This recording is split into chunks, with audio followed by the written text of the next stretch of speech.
മകനെ കല്ലുകൊണ്ട് തലക്കിടിച്ച് ഗുരുതരമായി പരിക്കേൽപ്പിച്ച കേസിൽ പിതാവ് അറസ്റ്റിൽ. കോഴിക്കോട് പന്തീരങ്കാവ് സ്വദേശി രാജേന്ദ്രനാണ് പിടിയിലായത്.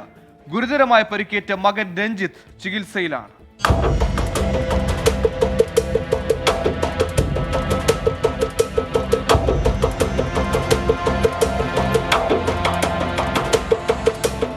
വാക്കേറ്റത്തെ തുടർന്നുണ്ടായ കയ്യാങ്കളിക്കിടെയാണ് 62കാരനായ പിതാവ് രാജേന്ദ്രൻ 32കാരനായ മകൻ രഞ്ജിത്തിനെ കല്ലുകൊണ്ട് തലക്കിടിച്ചത്.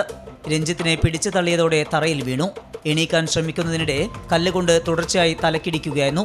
അബോധാവസ്ഥയിലായ രഞ്ജിത്തിനെ നാട്ടുകാർ ചേർന്നാണ് കോഴിക്കോട് മെഡിക്കൽ കോളേജ് ആശുപത്രിയിൽ എത്തിച്ചത്. തലയ്ക്ക് ഗുരുതരമായി പരിക്കേറ്റ രഞ്ജിത്ത് അത്യാഹിത വിഭാഗത്തിൽ തുടരുകയാണ്. സംഭവത്തിൽ പിതാവ് രാജേന്ദ്രനെ പോലീസ് അറസ്റ്റ് ചെയ്തു. പന്തീരങ്കാവ് ഇൻസ്പെക്ടർ AS സരിന്റെ നേതൃത്വത്തിലാണ് അറസ്റ്റ് ചെയ്തത്. മദ്യലഹരിയിൽ സംഭവിച്ചതാണ് എന്നാണ് രാജേന്ദ്രൻ പോലീസിന് മൊഴി നൽകിയത്. കോടതിയിൽ ഹാജരാക്കിയ പ്രതിയെ റിമാൻഡ് ചെയ്തു. 24 കോഴിക്കോട്.